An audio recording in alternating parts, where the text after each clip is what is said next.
Graça e paz de nosso Senhor e Salvador Jesus Cristo.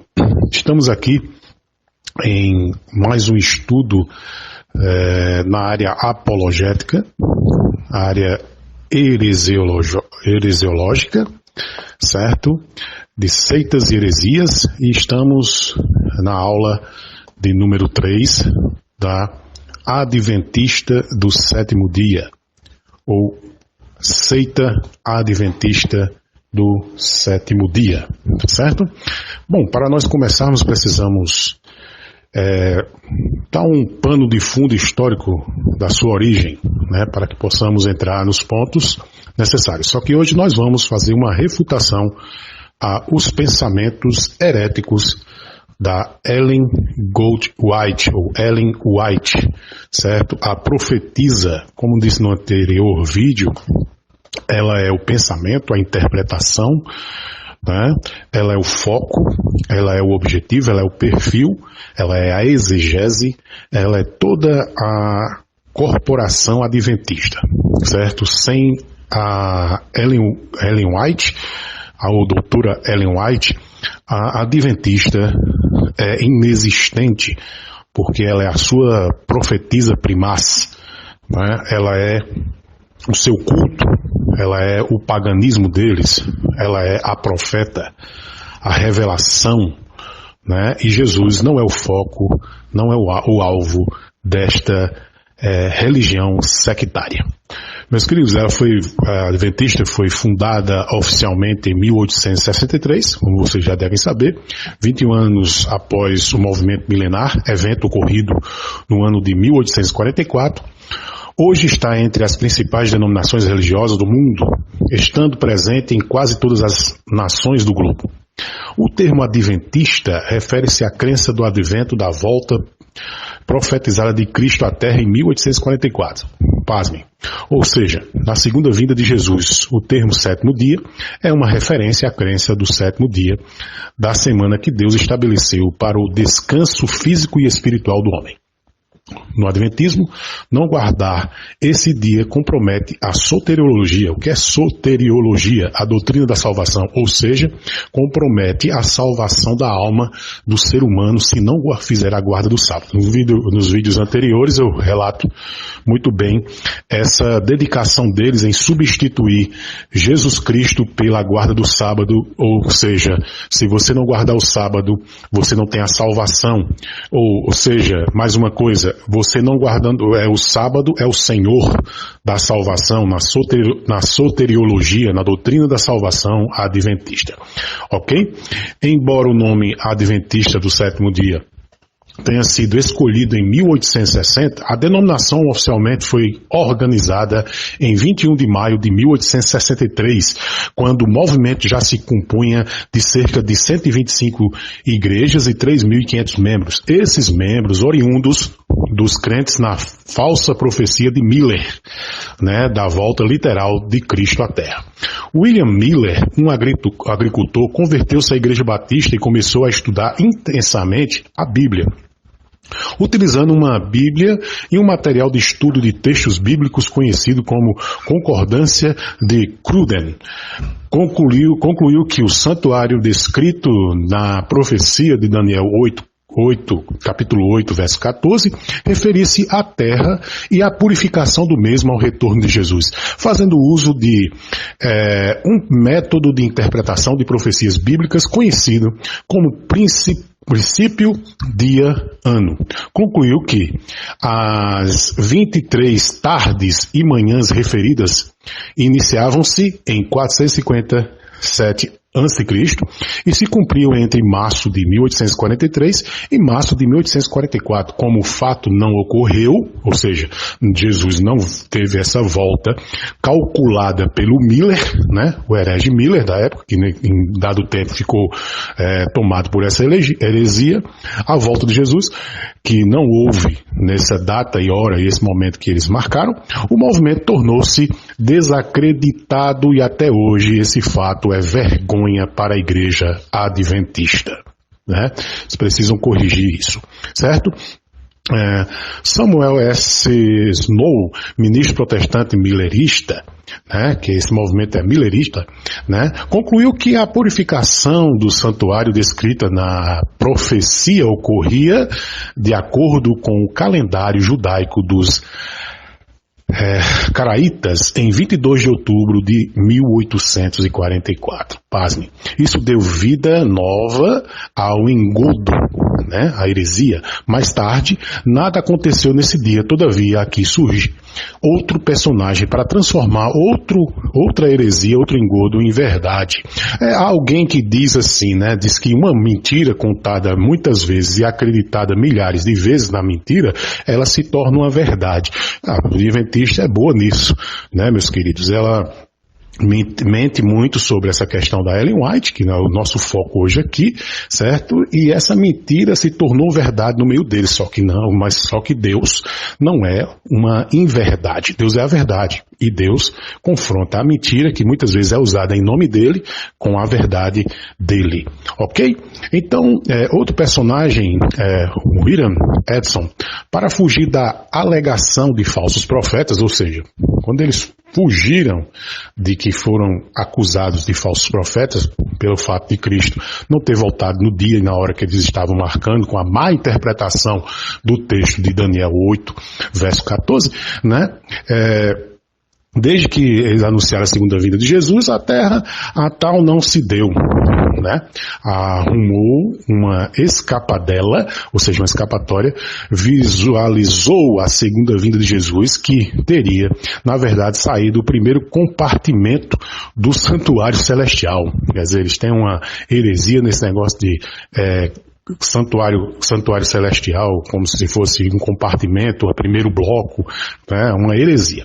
E, entretanto, entrando no dia 22 de outubro de 1844, e não voltado à terra como achava Miller, né, na sua herética interpretação das Escrituras, assim iniciou-se um grande embuste teológico chamado juízo investigativo, que é uma doutrina herética, esse tal de juízo investigativo.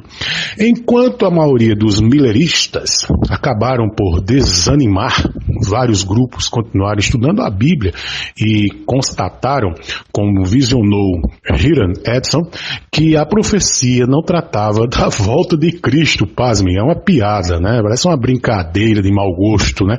E sim de eventos celestiais relatados no livro de Hebreus. Um desses grupos foi liderado pelo capitão aposentado Joseph Bates, né? E pelo casal James White e Ellen G. né? Hammond. Depois, Ellen G. White, né? A profetisa, a interpretação, como se diz, a Nossa Senhora Adventista do sétimo dia, né? Que nossa não, deles, né? A senhora deles do sétimo dia. Joseph Bates foi convencido sobre a guarda do sábado como o sétimo dia sagrado.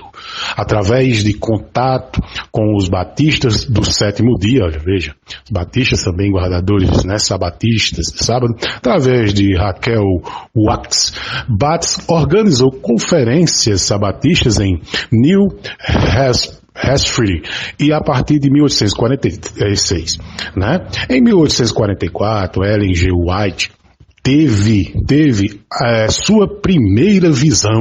Aí é que começa também, meu amigo. Vejamos aqui. Marcaram o dia de volta de Jesus. Inventaram uma doutrina de juízo investigativo. Agora a mulher foi para o sábado para poder maquiar as coisas, né? Camuflar as inverdades e heresias, né? Pregoadas. Aí agora, meu amigo, vamos partir para a questão de visão. Visão. Eu tive uma visão. Eu tive uma revelação, eu tive um negócio aqui, meu amigo, Deus está falando terra, né? Durante seu ministério de 1844 a 1915, ela escreveu cerca de 100.000 páginas e teve 2.000 sonhos e visões. Nossa, nem Jesus Cristo teve tanto, né? Pasmem, que ironia. Alguns defendem que partes do seu acervo nunca passou de plágio de outros autores, isso é verdade, além de dezenas de falsas profecias proferidas por ela. Profecias que até hoje os adventistas não conseguem explicar seus fracassos com o devido teor de conhecimento. Tá? Vamos aqui, né? A Igreja Adventista é uma seita? A Igreja Adventista é uma seita? Vamos aqui ver, meus irmãos, né? A Igreja Adventista é uma seita, certo? Os Adventistas, sétimos dias dizem, as pessoas que acusam a nossa igreja de ser uma seita demonstram grande falta de conhecimento de nossa doutrina e não sabe o que é uma seita. Ora, isso é um argumento, né, meus irmãos? Um argumento para distorcer a verdade, um argumento para enganar as pessoas que não leem nem estudam, né? E um argumento para proliferar o engano da heresia, certo? Ora, sabemos que dentre as muitas definições dessa palavra, seita também significa um grupo que segue determinado líder. E, pasmem, qual é o líder primaz? A revelação, a interpretação, a deusa, a senhora, a cabeça do adventista. Ellen G. White, tá certo? A Igreja Adventista é uma seita, tá certo? A Igreja Adventista, sétimo dia, porque são uma seita? Porque seguem a orientação profética de Ellen Gold White, que era integrante do movimento de Miller. Se tratando de Miller arrependeu-se, né, das suas interpretações pessoais sobre o texto sagrado, suas construções loucas em textos bíblicos com interpretações equivocadas, se arrependeu e voltou, né, detalhe aqui entre aspas, aspas aqui, ele voltou para a Igreja Batista. Isso foi muito bom e positivo para ele, né? Que era integrante, voltando aqui, que era integrante do movimento de Miller, cujos escritos para eles são de valor igual aos dos escritos bíblicos. Vejam, os escritos de Ellen White para os adventistas têm o mesmo peso e teor do que o da Bíblia. Veja que situação, e alguns dizem que ela é profeta, mas Jesus deixou muito claro que maior profeta do que João Batista, nascido de mulher, não tem, né? Está escrito. Seguindo aqui, mais uma característica das seitas é o exclusivismo, certo? Eles são exclusivistas. A seita adventista, eles são muito exclusivos. Só nós somos a igreja verdadeira. Só nós temos a salvação. Quem estiver conosco está salvo. Quem não estiver, não está salvo. Quem estiver dentro da nossa religião está salvo. Quem não estiver, não está salvo. Ei, deixa eu só dizer uma coisa aqui para vocês, em nome de Jesus. A salvação é de Cristo, por Cristo, certo? Porque Ele é o mediador entre Deus e os homens. Ok? Seguindo aqui, essa característica exclusivista, e os adventistas não deixam de manifestar essa característica dizendo assim, olha as afirmações deles, certo? Num artigo, numa literatura deles chamado Testemunhas Seleptos 2, segunda edição de 1956, página 356. No mundo só existe uma igreja que presentemente se acha na brecha, tapando o muro e restaurando os lugares assolados, ou seja, eles são a igreja. Bom, meus queridos irmãos,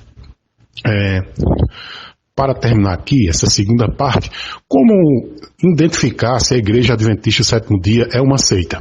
Bom, há 4 operações aqui que nós podemos usar, né? Eu sempre uso e gosto de usar. Por exemplo, a adição.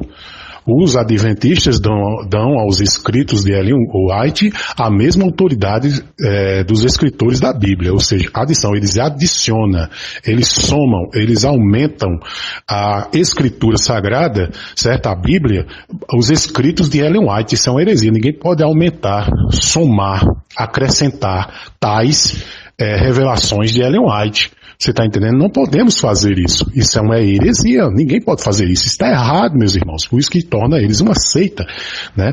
Jesus disse, né? Examinai as Escrituras. Mas que Escrituras que devem ser examinadas? A Bíblia Sagrada, Antigo e Novo Testamento. Examinai as Escrituras, porque vós cuidais ter nela a vida eterna, e elas testificam de mim. Ou seja, o exame da Escritura, Bíblia Sagrada, testificam de Jesus e não de outro. Mas para os adventistas, né? Eles têm esse acréscimo aí da heresia de Ellen White. Subtração, sabe o que é subtração, né? Você subtrair, quer dizer, você diminuir, né?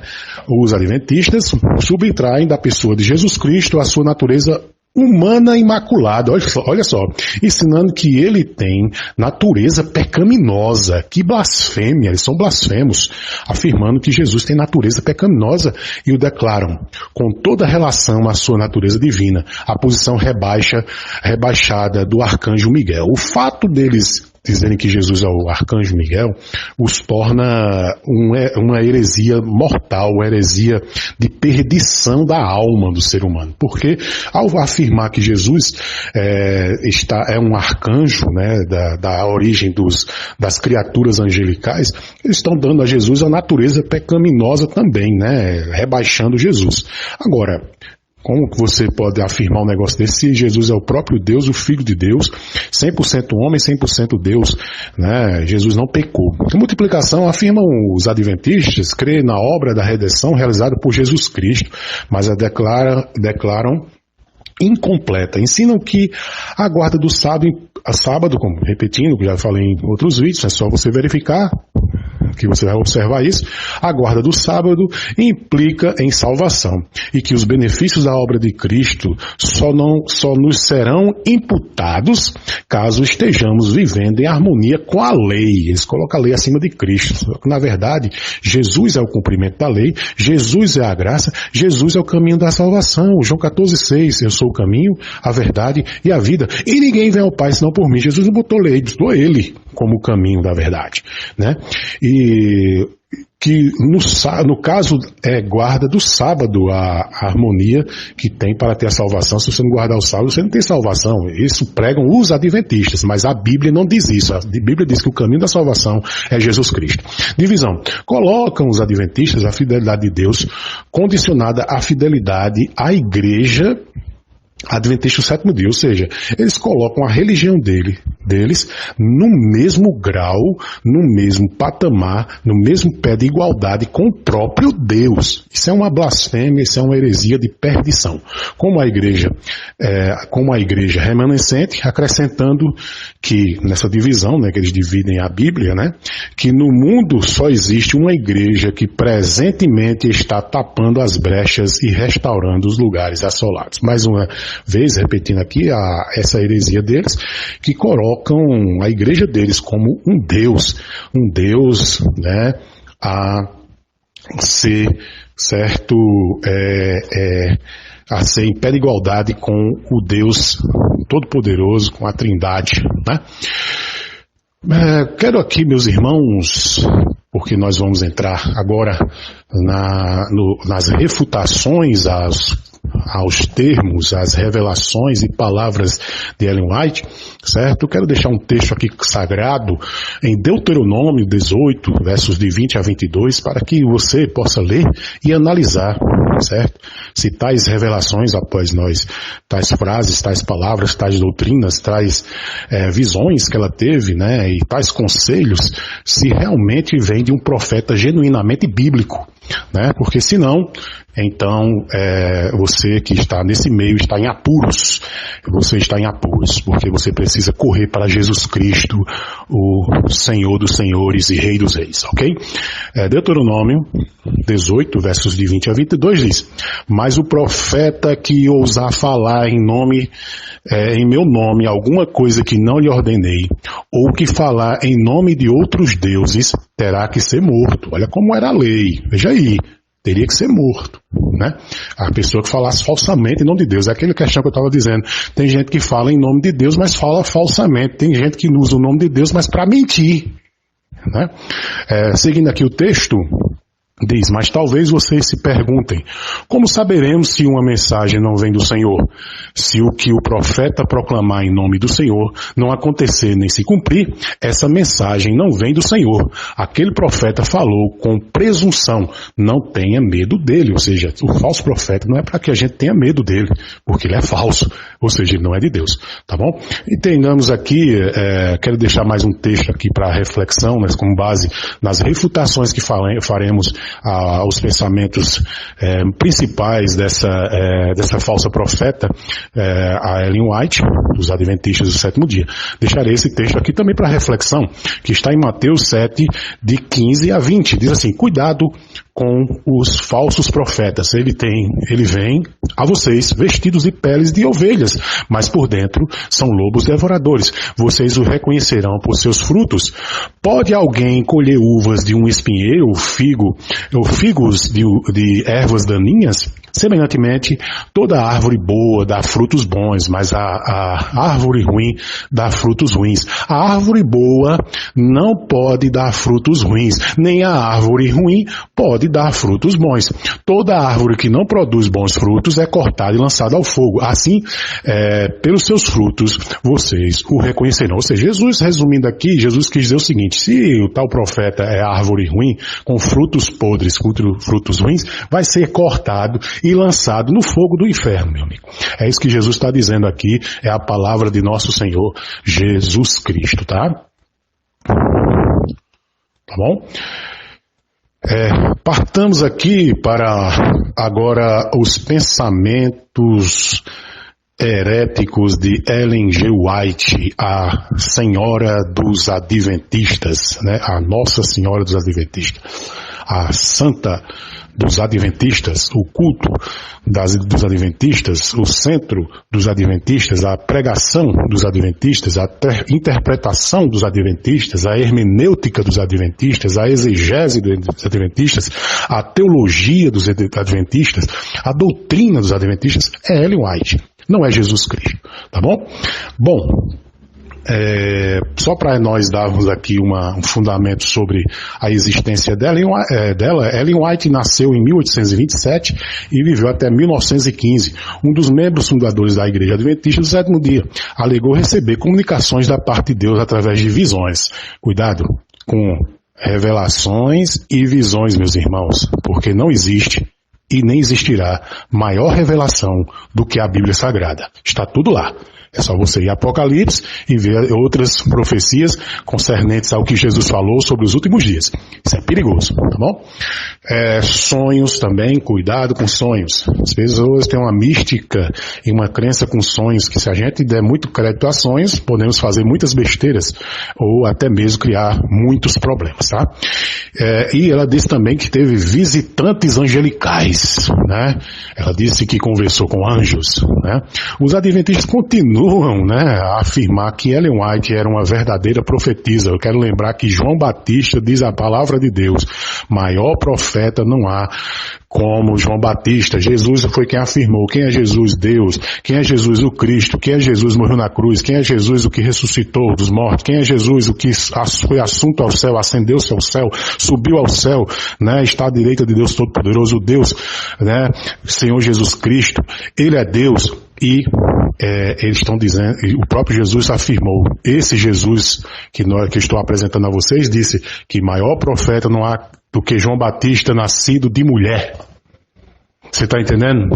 Então, o negócio é perigoso quando eles fazem essa afirmativa de que ela é uma profetisa, até porque não existiu mais profetas no ofício e na característica profética após João Batista.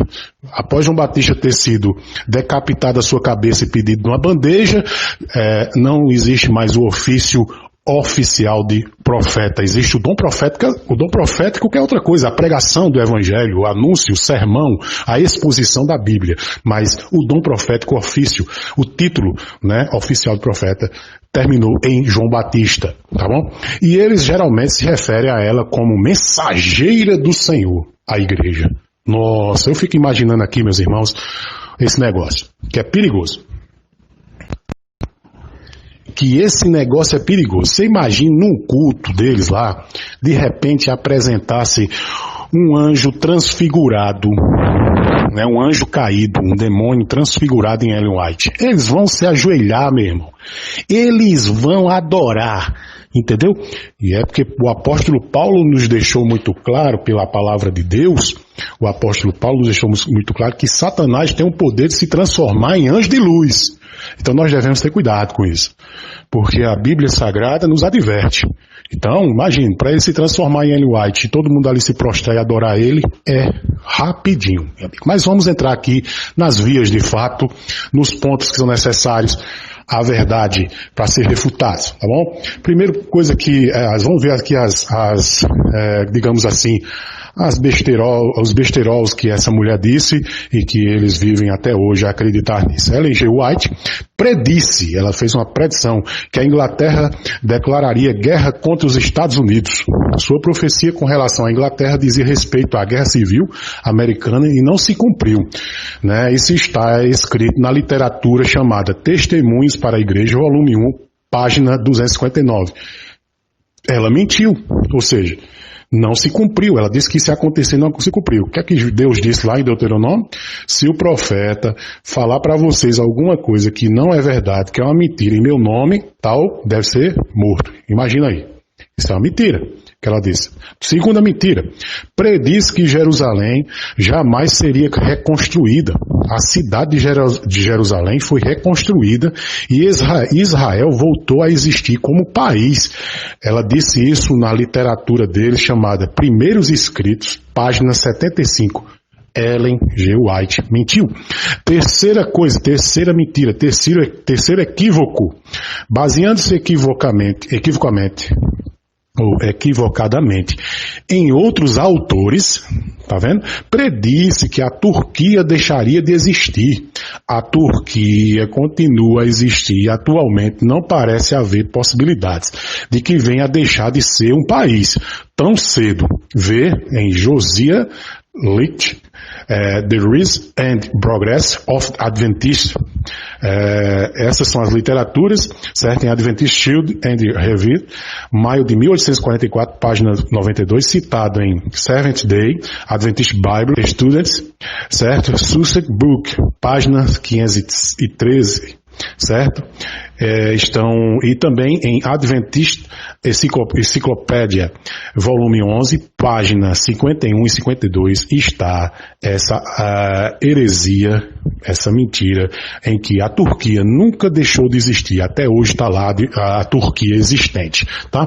Quarta equívoco das mentiras e profecias e visões e visitações angelicais da Ellen G. White dos Adventistas. Profetizou que alguns que estavam vivos em 1856 estariam vivos por ocasião do retorno de Cristo. Né? Eles querem sempre adivinhar a volta de Cristo, né?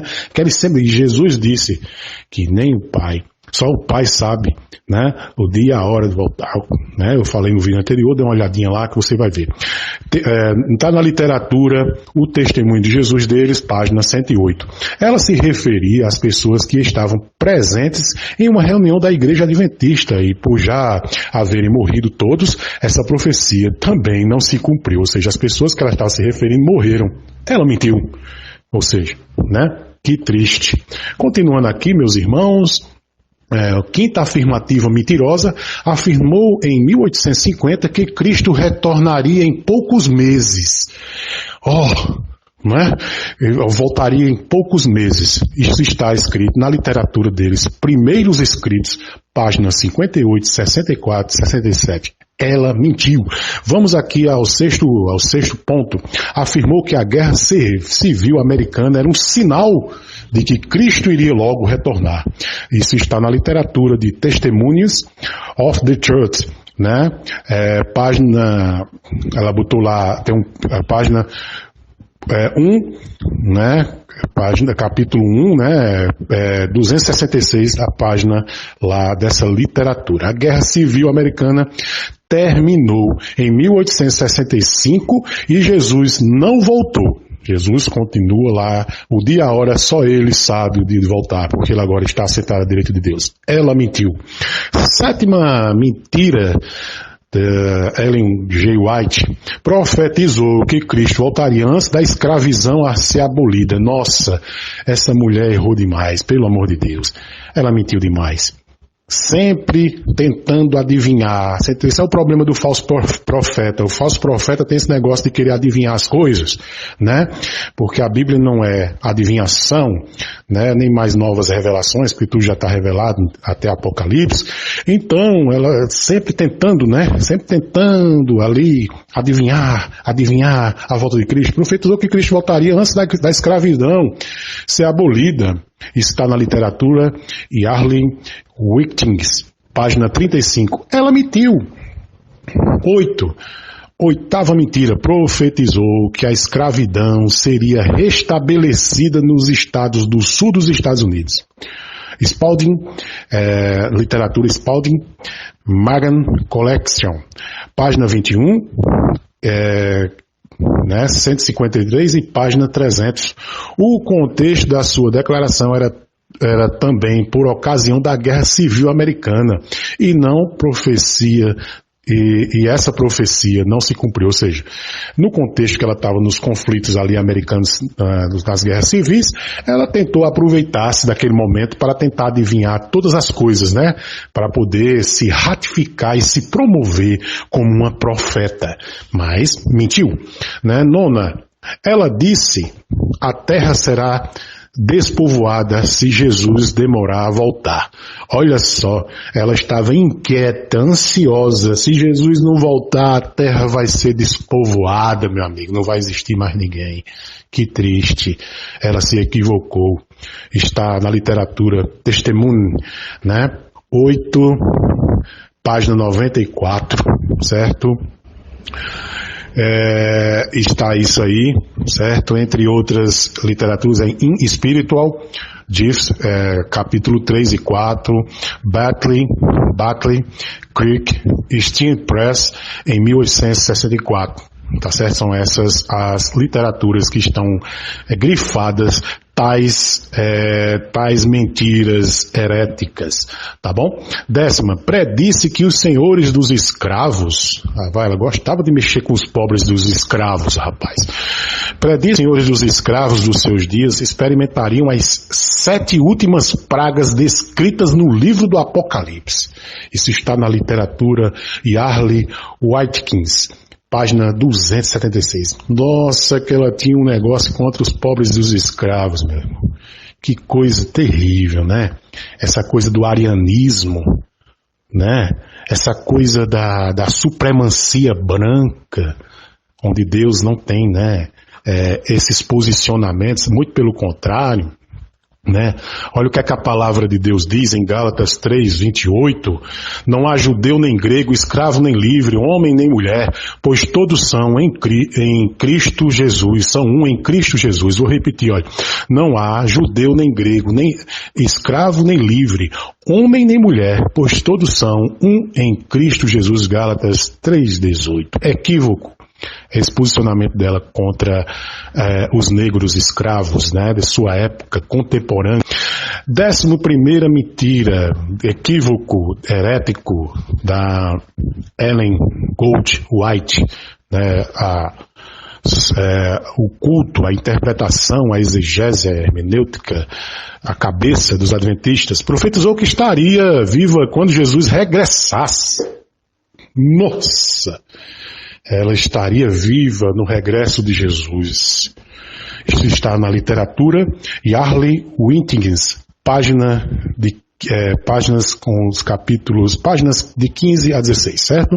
12ª afirmação mentirosa, afirmou que a enfermidade de um de seus seguidores, certo, ser Callister, não era para a morte, mas para a glória de Deus. Callister estava gravemente enfermo de febre tifoide e parecia que não viveria muito tempo mais. Ele morreu 2 dias depois da falsa profecia dela.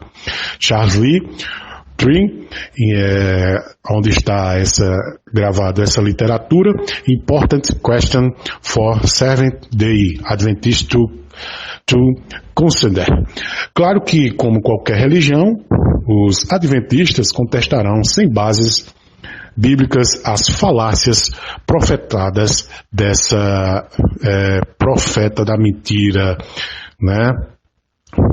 Olha só, profecias e maldições, né, que devemos ter muito cuidado. É interessante salientar que as profecias de maldição, de perdição da Ellen Goldwhite, ou Ellen White, a doutora Ellen White, né? Ela fazia predições específicas que envolviam certas pessoas. Uma delas foi o pioneiro adventista Moses Hull, né? Em 1862, Hull estava no processo de perder sua fé no advento. Parece que o casal White desistiu de argumentar com ele e agora Ellen G. White recorre ao apelo de profetizar sobre o terrível futuro que o aguardava se ele saísse do povo do advento, ou seja, uma ameaça. Né? Ela disse se ele, o Hull, né, em 1862, o Moses, né, Hull, se ele saísse, né, dos adventistas, ela faz uma ameaça, certo? Dizendo, naquela época, se ele saísse, né, seria terrível para ele, tá certo? Coitado, né? Aí ela disse, se você procede do modo que você começou, miséria e aflição estão diante de você. Olha o que ela diz mais. A profeta de maldição, a mão de Deus o prenderá até o ponto em que você não poderá vestir-se. Ela diz mais, a ira dele não dormirá. Isso está na literatura Testemunhos, volume 1, páginas 430 a 431. Devemos ter muito cuidado com tais falácias mentirosas, né, meus irmãos, e colocar essa mulher em pé de igualdade com Deus é a pior das heresias, né? Pior dizer que ela está falando em nome de Deus, sendo que ela falou em nome de Deus, mas usando inverdades. Inverdades. Esta falsa profetisa afirma que a desobediência ao quarto mandamento, que é o sábado, né? Do decálogo é a causa de existirem tantos pecadores no mundo. Ela diz isso, né? Ela disse isso, né? E eles acreditam nisso. Se tivesse sido o sábado universalmente guardado, os pensamentos e afeições dos homens teriam sido dirigidos ao Criador como objeto de reverência e culto, jamais tendo havido idólatra, ateu ou incrédulo. Isso está no livro dela, O Grande Conflito, Casa Publicadora Brasileira, página 436. Então, por que a Bíblia não diz isso, né? Ou seja, é um culto idólatra ao sábado. O sábado é descanso e eu quero ratificar aqui, o nosso descanso é Jesus. Jesus é o nosso descanso. Jesus disse, vinde a mim, todos vós que estáis cansados e sobrecarregados, e eu vos aliviarei. Então hoje o nosso sábado é Jesus Cristo. Ele é o nosso descanso eterno, para sempre. Tá? Sobre racismo, vamos trabalhar aqui, meus irmãos, sobre a questão racista da Ellen G. White. Quero concluir por aqui, viu? Mas se há um pecado acima de todo outro que atraiu a destruição da raça pelo dilúvio, foi o aviltante crime de amálgama de homem e besta que deturpou a imagem de Deus e causou confusão por toda parte. Deus propôs-se a destruir aquela raça poderosa e longeva, que corrompera os seus caminhos para ele. Todas as espécies de animais que Deus havia criado foram preservadas na Arca de Noé. As espécies mescladas que Deus não criou e que foram resultado de amálgamas, mistura de raças, foram destruídas pelo dilúvio. Desde o dilúvio tem havido amálgama, mistura de raças, entre seres humanos e bestas, como pode-se ver certas raças de homens, afirmou assim Ellen G. White em Spiritual Gifts, edição de 1864, e tornou a ser publicado em Spirit of Prophecy, na edição de 1870.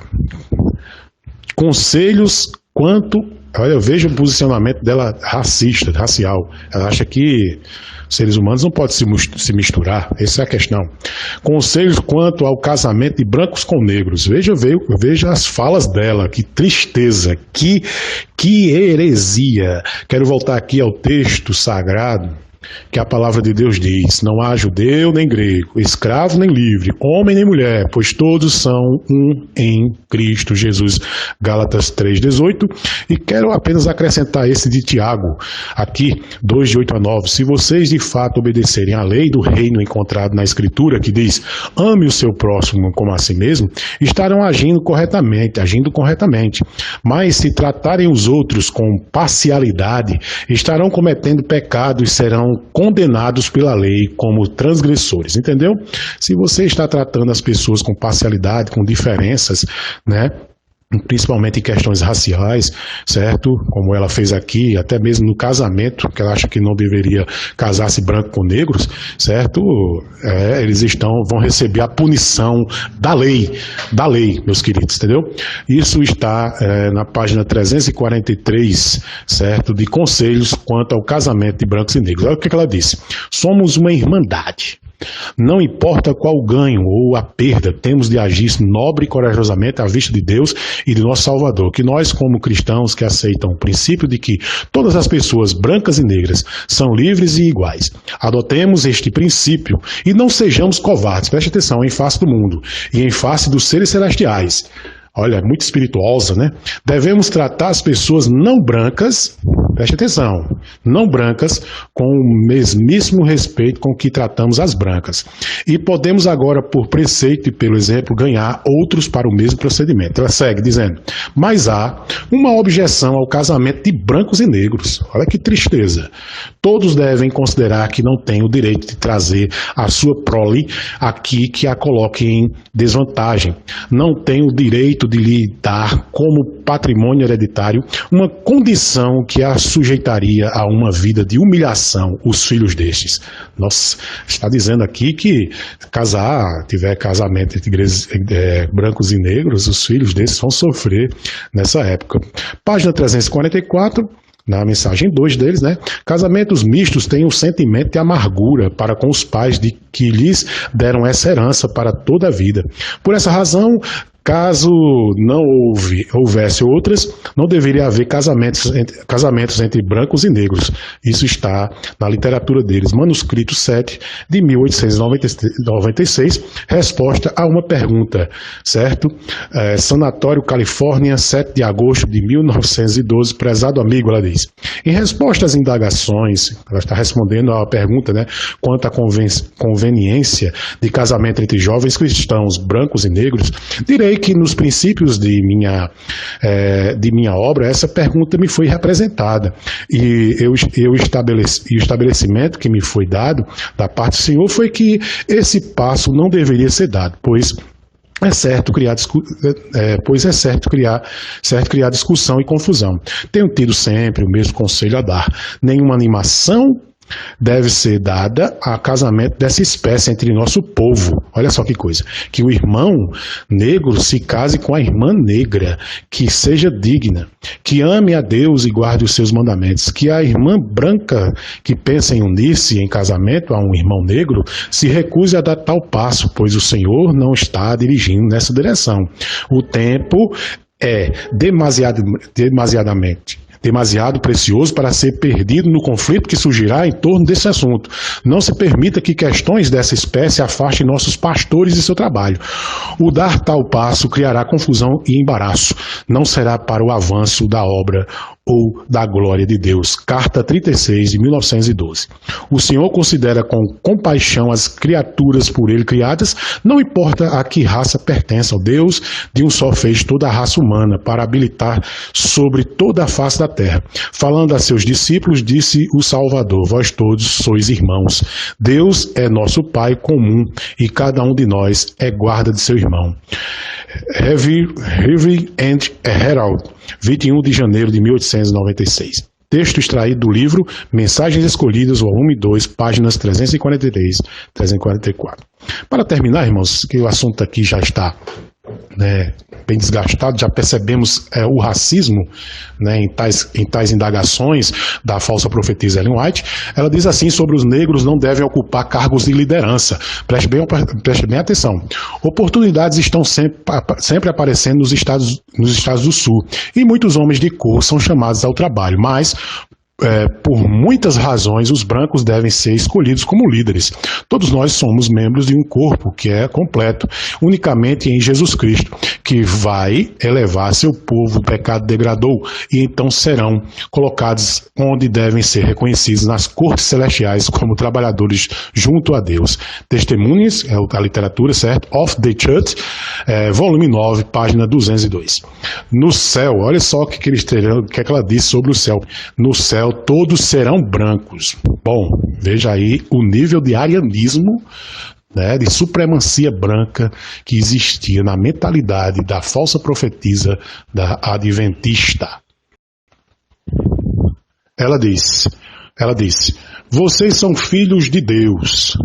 Ele adotou vocês. Ele deseja que formem características aqui que lhes darão entrada na família celestial. Lembrando disso, você será capaz de suportar as provações que encontrará aqui. No céu não haverá nenhuma linha de cor, pois todos serão brancos como o próprio Cristo. Agradeçamos a Deus por podermos ser membros da família real. Isso está na literatura O Arauto do Evangelho, 1 de março de 1901, número 20, The Gospel Herald, Match 1901, parágrafo 20, né, no Trust in Gold, certo? Os negros não devem ser equiparados, dizia a Ellen G. White. Homens de cor estão inclinados a pensar que eles estão equipados para o trabalho para as pessoas brancas, quando deveriam dedicar-se a fazer o trabalho missionário entre as pessoas de cor. Há muito espaço para inteligentes homens de cor para o trabalho para seu próprio povo que aqueles homens de cor que estão equipados para o cargo de superintendente da escola sabatina. Lembrem que eles podem fazer uma obra muito necessária, estabelecendo escolas dominicais e escola sabatina entre as pessoas de cor. Manuscrito, Releases, volume 4, página 18, parágrafo 2, páginas 19, número 3. As pessoas de cor não devem pressionar para serem colocadas em igualdade com os brancos. Isso está na literatura Testimonies of the Church, volume 9, página 214. O trabalho de proclamar a verdade para este tempo não deve ser prejudicado por um esforço para ajustar a posição da raça negra, certo?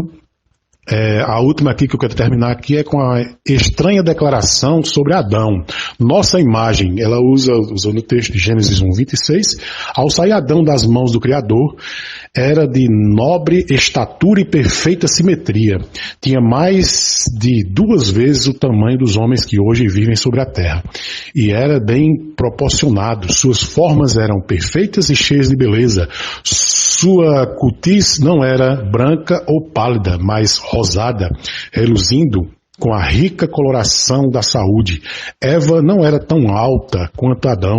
Sua cabeça alcançava pouco acima dos seus ombros. Ela também era nobre, perfeita, em simetria, cheia de beleza. Isso está em História da Redenção, página 21, certo? Sobre os adventistas. Meus queridos, eu quero concluir aqui, certo? Tudo isso com a refutação de textos da Palavra de Deus sobre a questão racial. Já lemos aqui Gálatas e o texto de Tiago, né? Tiago, certo?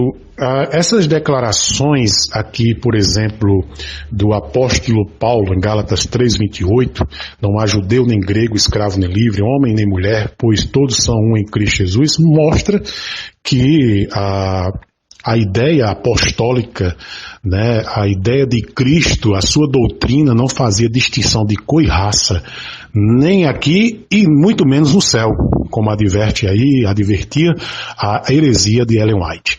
Como também o texto de Tiago 2:8-9, se vocês de fato obedecerem à lei do reino, né, que é o reino de Deus, encontrado na Escritura, que diz: ame o seu próximo como a si mesmo. Quem ama o seu próximo? Quem é o meu próximo? Certo? São todos aqueles sem separação de cor, são meu próximo. Estarão agindo corretamente, disse aqui Tiago, escrevendo, né, o irmão do Senhor Jesus. Mas se tratarem os outros com parcialidade, ou seja, com dificuldade, com preconceito, estarão cometendo pecado e serão condenados pela lei como transgressores. Ou seja, todas essas falácias da Ellen G. White estão equivocadas e estão sendo condenadas pela própria Escritura, pela lei que eles prezam tanto, né? Que ele diz aqui no final eles estarão cometendo pecado e serão condenados pela lei como transgressores. Isso é uma transgressão da lei, né?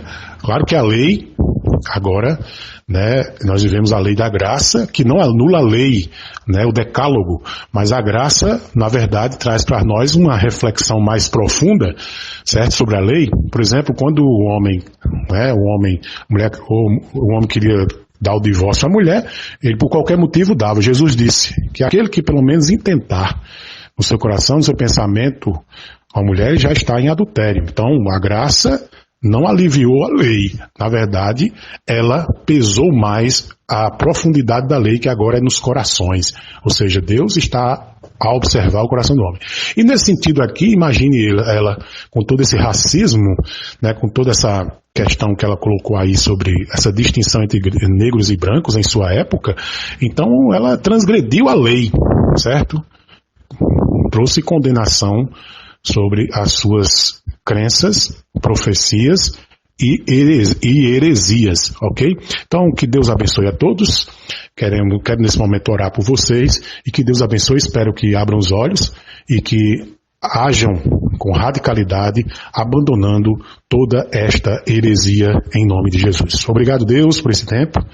Que o teu nome seja glorificado, que o Senhor Jesus seja o centro, que o Senhor Jesus seja visto nesse estudo bíblico, que o Senhor Jesus seja o culto, que o Senhor Jesus seja a interpretação, que o Senhor Jesus seja o centro cristocêntrico para todos que estão vendo e se libertando de toda mentira doutrinária apregoada nessa seita. Em nome de Jesus, que o Senhor liberte esse povo. Liberte quem estiver, meu Deus, amarrado, preso, algemado a estas heresias de perdição de Ellen G. White. Que Deus te abençoe e te ajude em nome de Jesus Cristo. Amém.